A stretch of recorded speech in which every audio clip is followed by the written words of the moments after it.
Әсіресе Айтолқын өз жағдайын көп електен өткізді. Шынында да өз жағдайының ескексіз жел айдаған қайық сияқты екенін жанымен түсінді.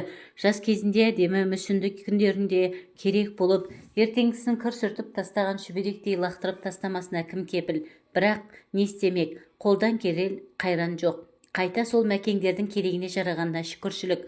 Ана ризалар осындай өмірді армандап отыр емес пе? Сондықтан қарным тойына бастаған соң әр нәрсені ойлап кеттім бе? Басыма бір шаңырақ алып алайын, сонан соңғысын тағы көрермін. Жұмыстан шаршап келгенде қатып ұйықтайтын Айтолқынның енді ұйқысыз түндері көбейді. Қажалаған, кемірген ой лектері іліне бере жатқан көздің шарасын айнадай ашады. Әрі ұнап, бері ұнап, қап-қара бұлттай салмағы батпан-зәлі ауыр ойларды қуып кетіре алмай тағы әуре. Жарқынырақ нәрселерді ойлап, көңіл ауанын аулайын десе, оған дәйек болатындай тағы еш нәрсе жоқ. Көбінесе жарқын жайлар ауылға байланысты келеді. Әкесі Байзақ атасының екінші әйелінен туған екен. Ойпыр-ай, сол кездегі адамдардың көңілінің парасаты-ай деп бастайтын анасы әңгімесін. Жарықтық атамның бәйбішесі Алла иманын бұйыртсын, Ахлима өте ақылды болыпты. Өз құрсағынан бала көтере алмапты. Жылдар жылжып өтіп жатыр. Жас болса келіп қалған. Іштегі күйік қалыңдай түскен. Атамыз да махаббатына өте адал. Сабаз адам екен, бала таппадың деп кінә артпапты. Содан апамыз шалына әйел айттырып алып бермек боп шешеді. Ауылдағы алыс жамағаттардың бірінің үйінде отырып қалған қызы бар екен, соны айттырып алып беремін, шалма деп сұрап барады. Аналар қыздарын бермей қуып жібереді. Жігері құм болған апамыздың еңсесі түсіп, бүкіл қайғы қасіретін есіне алып, жылап келіпті. Ертесіне буынып, күйініп қайта барады. Әй есіркеп, мен саған жетіскеннен келіп отырған жоқпын. Бір әулет ұрпақсыз өтейін деп отыр. Оған мен кінәлімін. Алла сөйтіп қойса не шара. Құдай әйелді ұрпақ өрбітсін деп жаратқан. Үйде отырып қалған қыз ғой деп келіп отырмын. Шалым қартайып тұрған жоқ. Күш қуаты бойында. Ал мен күн бермейтін, ойындағысы бойында тұрмайтын, желөкпе қатын болсам, өз байыма өзім қатын іздеп жүрмес едім. Сондықтан ойлан, айтуғанда қоржыныңды кеп алып кетсек. Тоқал боп барған соң қызымды тоқпақтап отырсаң, менің де іштей өлгенім, одан да ақ бауырсағасында отыра бергені жөн. Егер қызың бала көтеріп, ұрпағымыз көбейіп жатса, мен өзім ақ бағамын. Күйеуімнің қойнына салып қойып тілеуін тілеймін. Сонымен екі жақ келісіп, атамыз тоқал алады.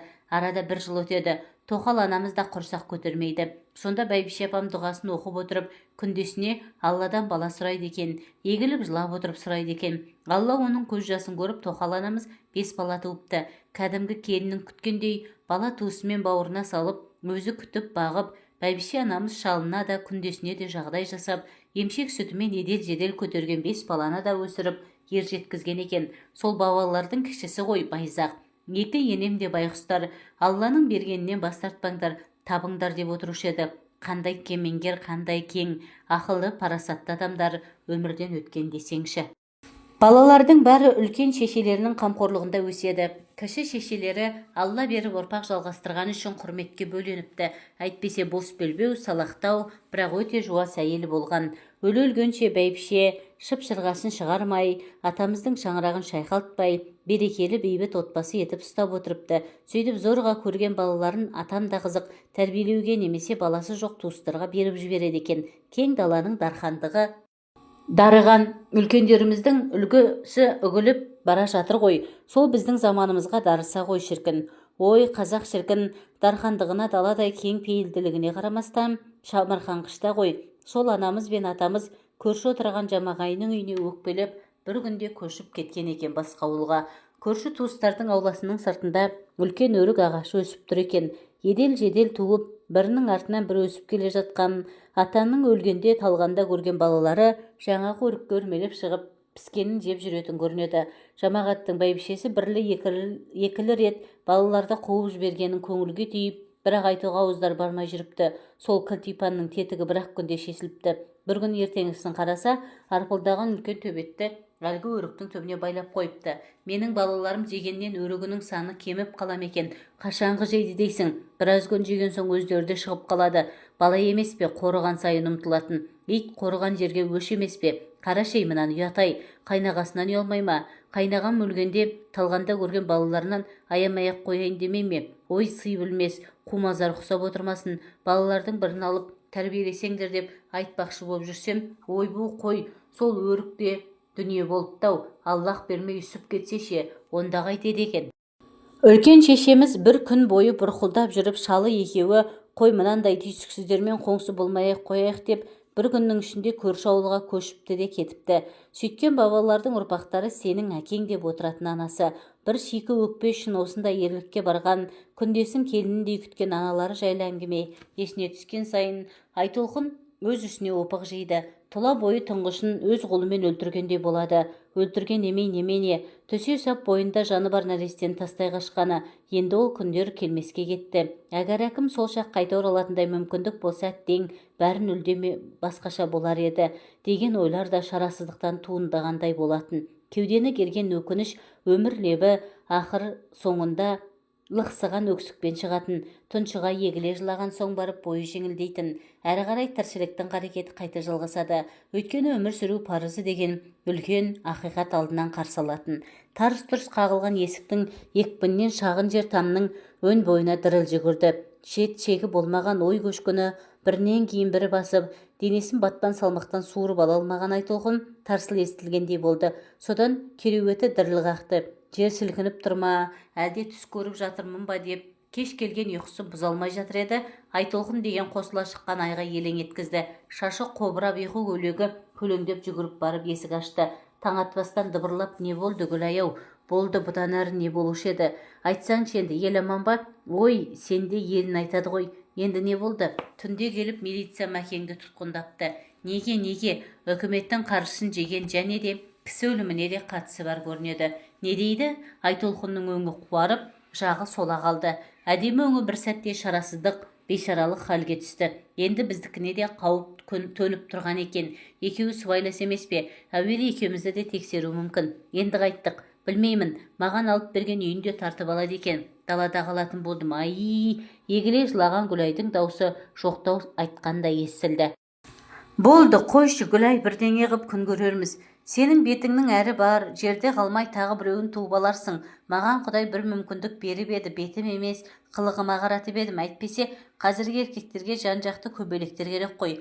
Қосыла егіле жылаған егіз сормаңдайлар баяғы қалыптарына түскендеріне, бағдәулеттерінің, ырзықтарының өмірі қысқа болғанына, тағдырдың тәлкегі бұларда бен мазақ еткеніне налыды. Алайда біреудің бақытын ұрлап, ынтымақтарын ыдыратып, ырзығына ортақ болғанның пәтуасы болмайтынын, керісінше жазасы болатынын, бір тәңірге жақпайтынын түсінгендей еді.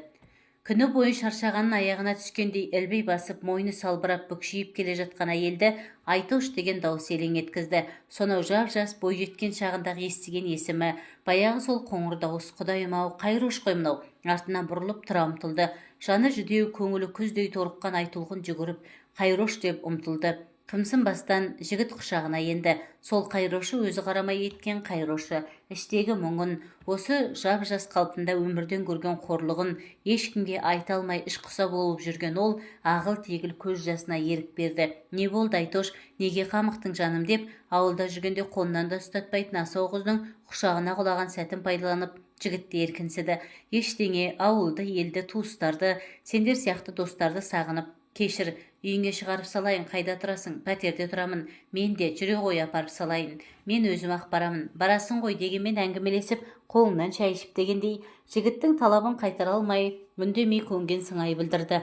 Менің де ауылдан келгеніме 5-6 жыл болып қалды. Пәтер жалдап тұрып жатырмын. Табысым жаман емес. Алған әйелім нашар болып ажырасып кеттім. Өзіңді бір көрсем деп армандаушы едім. Өңім бе түсім бе, Айтош па, ол емес пе деп толғанып, бірақ әйтеуір бір күш өзің қойған есіміңді айтқызды ғой. Өзің тұрмысқа шықтың ба? Мен де ажырастым деді ол, басынан өткен келеңсіз жайларды айтып отырғанды жөн көрмей. Мен сені әлі сүйемін Айтош. Сол балалық махаббат менің жүрегімде де сақталып қалғандай.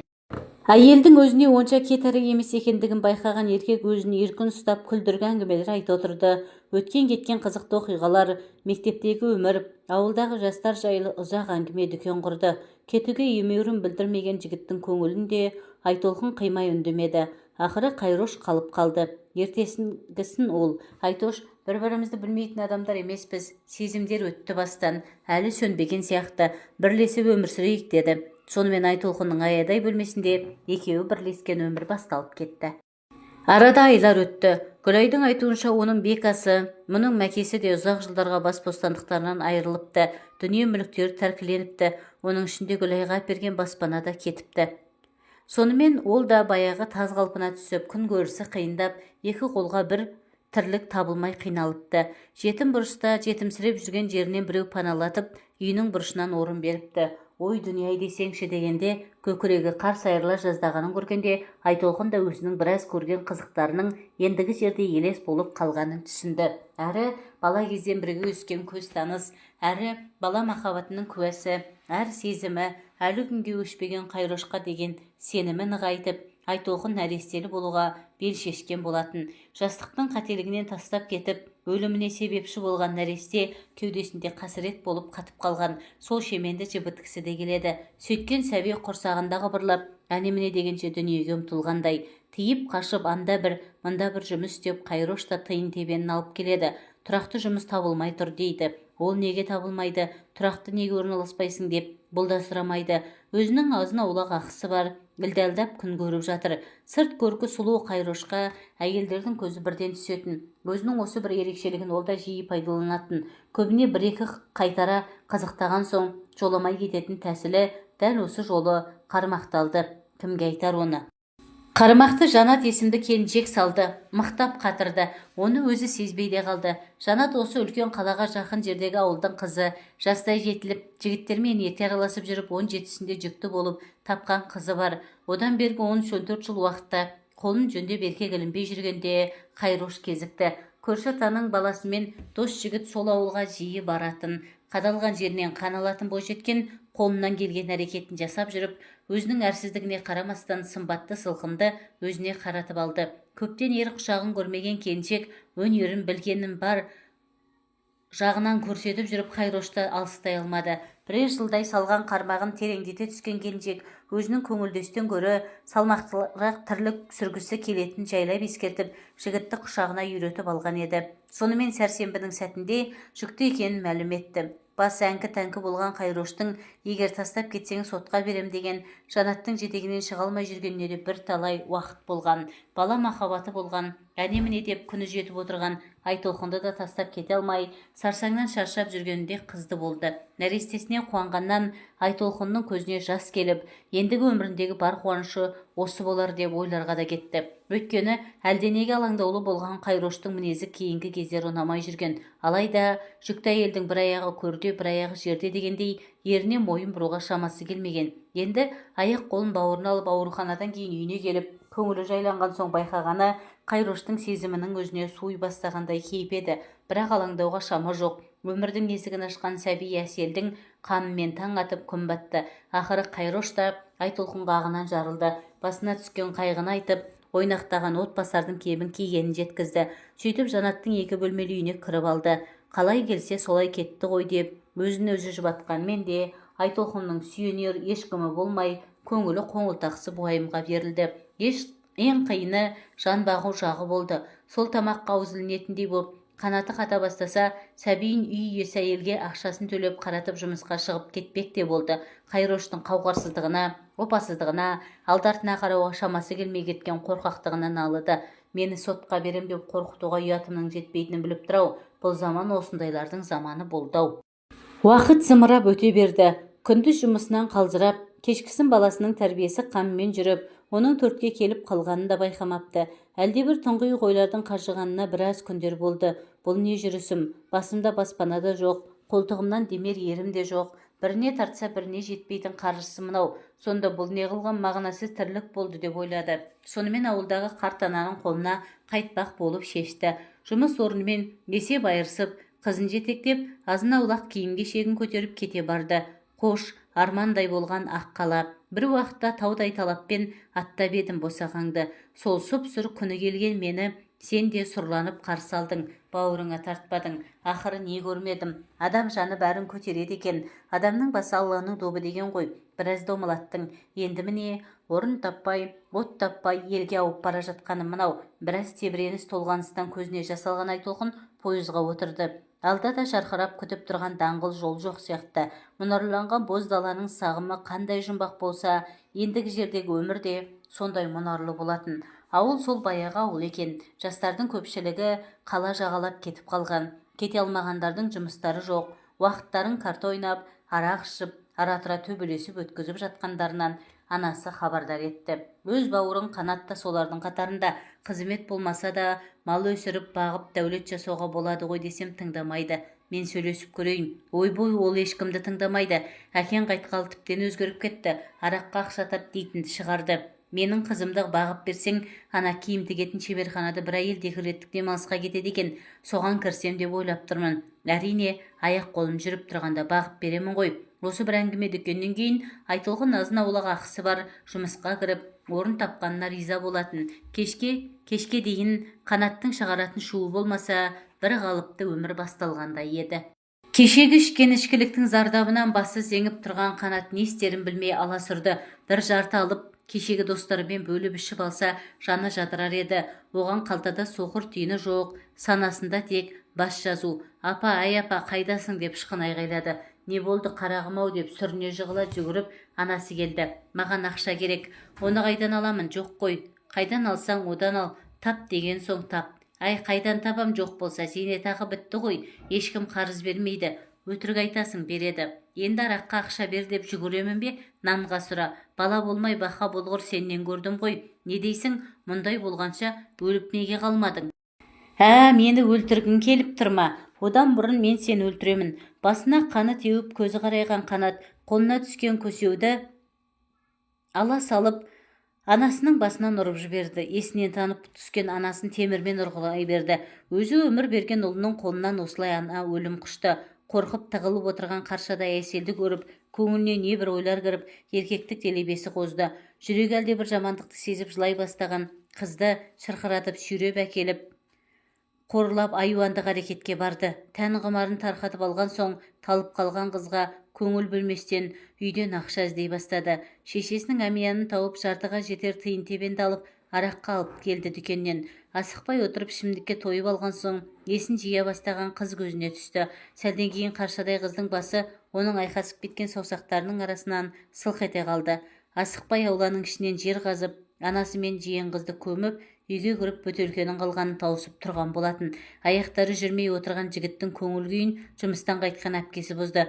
Қанат, тағы ішіп отырсың ба? Іштім, ішемін. Апам қайда, Әсел қайда? Бөлмелерді аралап шарқ ұрған Айтолқын бір сұмдықтың болғанын сезді. Қайда деймін олары? Жауап бергеннің орнына көздері қанталған бауырының өзіне қарай ұмтылғанын байқады. Қолында пышақ. Жандармен қашып есікке жетті. Сол жүгірген бойы көршінің үйіне жетіп жығылды. Аға, тез милиция шақыр, Қанат мас. Үйде анам да қызым да жоқ, білмеймін не болғанын. Бір жамандықты жүрегім сезіп тұр.